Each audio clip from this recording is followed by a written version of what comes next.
Okay. So Okay. let's transition into the conversation we wanted to have this week. And this is technically, it's like a twofer. It's like a review and the question of the week. So, Yeah. we Bonus. two birds, one stone. And this one came in on last week's episode, actually, on our YouTube channel. It says, thanks for another great video. Have got a lot of great tips and advice from watching your channel. I'm a bass player for Reinstate Pluto, an ATL-based cover band. I've never heard of them. They're not in my area. Excellent name, though. Excellent. We've had pretty regular bar and brewery bookings, so doing well for a 2-year-old band. Possible topic for you. It's now becoming a literal topic. Actual topic, yes. How does a band know whether and when to try booking events, weddings, corporate events, private parties, etc.? What are the considerations and what do you need to have in place? And his list was standard songs, instruments, gear, booking agent, ? Thanks for considering. So big thanks to Tim for reaching out. Nice. And Dan and I's groups have both done private work. I almost exclusively work in that field. And we talked through this, and there's kind of a lot to consider. But there are some, we'll talk through the practical things, and then we'll kind of talk about the esoteric, if you will. We boiled it down to 3 things. 3 clickbait title worthy things. The 3 things you need. Like that. I'm learning. I am learning. Hold on. Hey, musicians, here are the 3 things that you need in order to play private events. Let's go. Let's do this. So the first one is probably the most obvious one. If you want to be able to play corporate events, private parties, weddings, and that sort of thing, you need to have access to a full turnkey production setup. Yep, and it's got to be portable. Your own sound, your own lights, somebody run them. Yep. That is base level. Now, you don't have to own those things necessarily. Right. You just have to be able to either subsidize paying for them with the paydays that you're getting, or you need to start putting some stuff away in order to get it. For sure. I know bands that bake a production company's costs into their bids. Mm-hmm. Right. So they got some professionals who come and do lights and run sound and bring the rig and all that stuff. And Yep. they show up and plug and play. Yep. And then they price themselves accordingly. And that's Mm-hmm. a pretty sweet way to do it compared to what you and I do, which is we schlep all the stuff and we own it and we set it up and we eat the maintenance on it, the wear and tear and all that Right. stuff. Well, and I think it kind of boils down to logistics. Like, do you have access to a production company that you can guarantee will have the preferred stuff that you want to use anytime you are playing an event? In my world, that wasn't feasible. Yeah. Because there's just the availability factor is just too much. Yeah. So it became pretty clear because when we first started, I was borrowing PAs. We were cobbling gear together, like just, whatever we could. But it became very clear. And we had a sit down with the agency that we were working with at the time. And they were basically like, if you want to do this, we can book you on this stuff, but you're going to have to be able to do this yourself. And so Amber and I talked about it, and I put an order out on Sweetwater and got a pallet of stuff. We played through it. We paid it off, and it's been fine. Yeah. I wouldn't say it's been great. Carting stuff around sucks. There was a period of time where our production guy also rolled with the PA, and that was awesome. And I wish I could go back to that, but he did a gig at Madison Square Garden on Friday. So I think, that ship has sailed. Yeah. He's managing other PAs entirely. Yes. Yeah. So if you want to be able to write your own ticket, you probably need to step up and throw down for the resources. Yeah. And understand that it's an investment that you will, pay off over time. Sweetwater often has, really good terms, 0 interest for 36 months or whatever, that you can pay into for a long time. Yeah. Yeah. So, you can amortize that over a lot of shows, and it ends up being pretty workable. Yeah. So, that PA was paid off fully by music. Yeah. I never once did a month go by where gigging didn't cover it and then some. Right. So, right. It is kind of one of those, it takes money to make money kind of situations, but I can assure you that is worthwhile, because once you have it, you can use that as a separate business. You can rent it out when you're not using it. Like there's a lot of upside to owning that kind of stuff because you can monetize it, outside of your own personal use. So Yep. Then the other side of it is your band sounds great, but how does it look? Nobody knows if you're in the dark. we should stop saying that because they are not paying us anymore. I know. I didn't say their name. I'm just saying it's Yes. true. It is true. Your band sounds Yeah, great, but how does it look? Nobody knows if you're in the dark. So that's right. lighting, portable lighting, possibly by our former sponsors or by somebody else. And it doesn't need to be crazy. No, Like you could literally, if you got a pair of 4 bars, you could make it happen. for sure. We did it for years with just a pair of 4 bars on, blink mode. Yep, us too. And of course, now you've got more sophisticated solutions, a lot of low profile lights. The Maestro DMX turns the whole thing on its head. And that discount code is still good. They are finally back in stock. If you've been considering it, I 100% would say pull the trigger. I got my cheapy Amazon movers working with it fully this week. Nice. And so I had forgotten to this is going to get nerdy, but as you define the steps on the color wheel, you give it hex values for the colors, and I had Yes. forgotten to do that, so it was just speaking white out it. And one quick email to their support people, and I was in business. Those guys, Yep. their support energy is very much on point. It's really good. We'll put the discount code and link in the show notes for this week's episode. Yep. Pick one up. So yeah, basically you need to be able to show up and have everything taken care of. Now, that doesn't include staging. We don't carry staging. Some folks might want to, but that's also a pretty easy thing to negotiate. Like, hey, we need to stage X by X. And that actually pours into the second thing that you're going to need, which is some form of contract. Because if you want to play with the big boys, you've got to be able to, appear competent in that way. And as I'm saying this, I just realized that we actually need one more thing. So it's 4 things. I'm going to go ahead and throw it out that you need a website. Yeah. What would you say? Well, I think that there's some level of marketing presence that's necessary. So I don't know if it's a website. I don't know if it's a good Facebook page. I don't know if it's a good presence on one of those gig sites.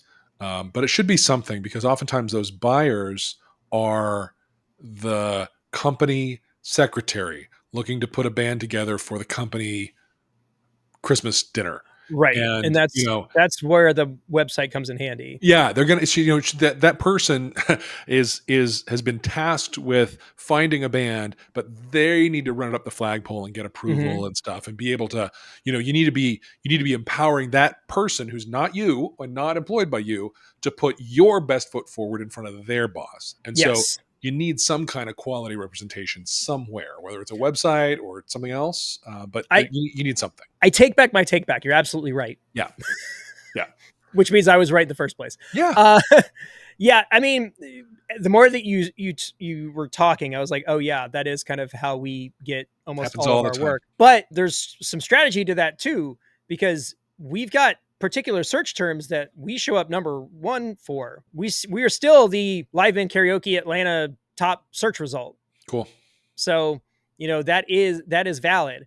Now, yeah, so I think a presence is important, but once that presence is acknowledged, we can circle back to the, you got to be able to give them something that makes it look like you know what you're talking about and that you've done this before, even if you haven't. Right. And we say all of that to say that contract can be purchased through us. I took my band's contract and I blanked out all the pertinent details and left a couple of strategic Easter eggs in there. And you can pick one up for yourself. That includes writer as well. If you don't know what a technical writer or a hospitality writer looks like, that's all in there too. The way that I developed mine is I found some ones on the internet and I started hacking it to pieces. And then every time we got screwed on something, I added a new clause to it. Yeah, that was the thing I was going to say. You have trial and errored your way into a very comprehensive document. I mean, you in your first time booking one of these, you probably aren't going to have a cancellation policy conversation, right? You're probably not going to have a weather contingency conversation, but those things are all in this contract. And so you don't have to have the conversation. You're just like, here's my standard terms. Feel free to let me know if you have any problems with them. Do leave it open-ended so you can discuss things in it. Don't make it like sign or die. But it's a good prompt for the kinds of conversations you want to be having. And, it's well worth the what do we even charge for it these days? It's like, I think it's $50 for the whole thing. Crazy. Or you can buy the the contract a la carte, or you can buy the rider package a la carte. 50,000, 50,000, 50, $50. 50. My goodness. Yes. What a fine price that is. And yeah, you will use that. You will be covered. You will be happy. And yeah, it's a pretty small investment, all things considered. Yeah. And I would say you should get it even if you're not to that point yet, because I think it's a good way of informing what the kind of work looks like. Because right, I can assure you that the amount of time, effort, and energy that goes into playing a private event is significantly higher than it is for playing at a bar. Yeah. Because the bar, you show up, you do the thing, you go home. And while you also do that for a private event, you're doing a lot of work up to that date and day of that has nothing to do with you playing your instrument. It's actually, I would say, all of the work is outside of that. And it's all soft skill kind of stuff. Mm-hmm. Right. It's all conversations. And so the beauty of this contract is it has paragraphs for each of the conversations you want to be having. Yep. And it has them in writing in a way that you could then edit if you need to, if they have some difference of opinion about things and you're willing to accept changes to the terms. It's like a checklist for the most important conversations to have. And that's just really valuable. Yeah. The only thing that I can say is we have played for probably half a dozen law firms, and not a single one of them has torn it to shreds. Yeah, the ones that do are the nonprofits and the right. Yeah, I definitely have gotten way more scrutiny from sole proprietors or whatever. But yeah, the lawyers are like, yeah, it looks great. Yeah, no problem whatsoever. So the last thing is kind of the talking a little bit about where we were going with this. It's the crux of it. So the word that we came up with was gumption. Gumption. That means a lot of things to different folks. I think the main one is that it takes a certain level of confidence, I guess you would say.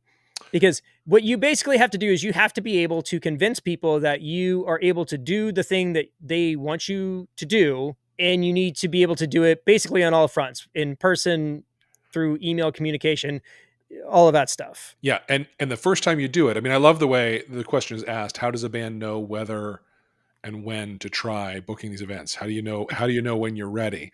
And the answer is, how do you know when you're ready? You're never ready. You're never ready. Yeah. Ever. And you won't know. And if you wait until you know, you won't ever do it. Yeah. Right. And so the thing is, how do you sell that you are going to be competent at a thing that is pretty high stakes for the person buying it from you when you haven't done it before? You hopefully have a sense of what it takes, maybe from listening to us or from other things, but you're going to go into it to learn how it's done. You're going to go into it bluffing just a little bit, maybe. Oh yeah. And you got to have the wherewithal and the stones, so to speak, to be able to pull it off and have the forethought to have thought through the timing of the event and talk through like, all right, so it's a wedding. So is the reception that we're playing at in the same place as a ceremony? So what does that mean in terms of when we have to get there and think through all the logistics of it?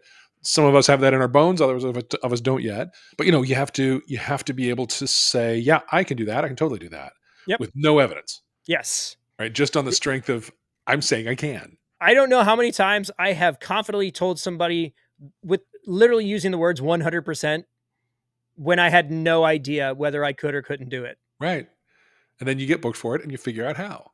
Yeah. My story, as far as members only getting into the private event stuff, this is when the band was still not members only yet. We were doing some bar gig, and this really nice couple, it was like our age, walked up and they're like, do you guys do weddings? And my immediate word was, because I had a couple of Chardonnays in me. I was like, we do now. And that was it. Yeah. And that's literally it. I said those 3 words and we booked our first private event. Yeah. And listen, real magic can happen. I've used the analogy on the pod before of throwing your hat over the fence. Because it gives you a reason to jump over. Because then you got to get over the fence. Yeah. Your hat's over there. So go for it. Put yourself on the hook. It's working out. I'm not going to count my chickens just yet, but so far about my 80s brand is working out that I've booked us a thing with no band to play it. Yep. But it, and it put me in a bind. I really got to get some work done, and my band's got to get some work done, and we're doing it. And it's a really great way to force future you into action. Well, but also thinking about how that hard work will pay dividends for the main project as well. 100%. Yeah. Listen, we're going to have a bunch of songs that are not track songs we can bring back to the other project. We can bring some tracks back to the other project. Yep. No reason we couldn't do that. It's all the same setup. I push the play button and we're playing to a track. That's the only difference. Well, you know what they So say about luck, right? they say a few Luck. things. What do Well, you have? luck is where preparation meets opportunity. Ah, And so now you have gone through all of the prep work that you are now kind of positioned to be able to deliver, a lot more than you did a month ago. and when the opportunity comes up to do that, won't we be lucky? Won't you? Yeah. Indeed. I was headed down luck be a lady. I knew that wasn't probably what you had in mind. No, I was trying What to what they say be about luck, businessy. I Yeah, couldn't. Yeah, yeah, yeah. No, but you're lots right. of things. You're absolutely right. You're absolutely right. So every time that we have kind of ended up in a new situation, you're basically waiting for somebody to tell you no. Right. And that is the worst thing that could happen. We booked our first private event because I was willing to say that we did something, even though I'd literally never done it before. Also, being willing to take the licks as you went to find this stuff out. Because the other thing that it takes, if you want to do this kind of work, is that it's a whole different skill set. You have got to be customer minded, and that's not necessarily first nature for musicians in general. Right. You have to be able to give them what they're looking for. And you have to be able to articulate what it is that they want if they don't quite know what that is. Like it's a lot of intangible stuff that you really can't learn until you're in the middle of it. And you want to give yourself room to screw it up and learn from Yep. that. I mean, that's all part of it. So if the question is, how do we know we're going to do it perfect? You won't. You won't. Don't worry about it. Yeah, you don't. Many Nope. years in, Yeah. it's still for both of us a work in progress. And the way that you do that is maybe you increase your pay by enough for all the extra work to make it worth your while. Yeah. But not too much that if it's not to your standard or their standard, people are going to feel like they got ripped off. If you're really not confident with it. But most of the time, yeah, it's just find ways to, incorporate the stuff that you are comfortable with the things that you're not comfortable with, and just hope it works out. And I would say if listening to this, sitting there, your experience is, yeah, I'm not confident with it. My advice would be to get over yourself and get confident. Yeah, do it anyway. Because a competent bar band is going to do fine in a wedding or a corporate event. You'll need to learn some structures of how an event flows. Yep. But in terms of playing the music, you'll be fine. We are not doing anything different than the majority of what other bands are doing. Right. We just have the ability to do more than what the normal band is doing. And we've got the experience and the resources to do that. That's the only difference. Ironically, it often ends up being less. You play fewer songs in a night, hours in a night by a lot. So somebody in the Slack was talking about 4 hour sets, and I was like, oh my god, no, we do 2.5 hours is our normal run, right? And we'll do 3 hours if it's absolutely necessary. But otherwise, we're getting paid $150 per person per hour, and that's in the contract, baby. Cha-ching. That's your overtime rate. So yeah, there's a lot of practical stuff that you probably want to figure out, and if you really want to have that conversation, hit us up, coverbandconfidential@gmail.com. Me and Dan will hop on a call. We can go through the nuts and bolts of it. Yep. But that's really it. You got to be able to put yourself out there and just have the confidence to deliver something that maybe you're not 100% sure you can do. Yeah. But odds are you can. Yeah. Even if for you it's unearned confidence, doesn't matter. Doesn't matter. You're putting on a show from the first phone call, so put it on. Absolutely. So that's it. Any other parting words, advice, or? No, go do it. Go get booked. Go get booked, you guys.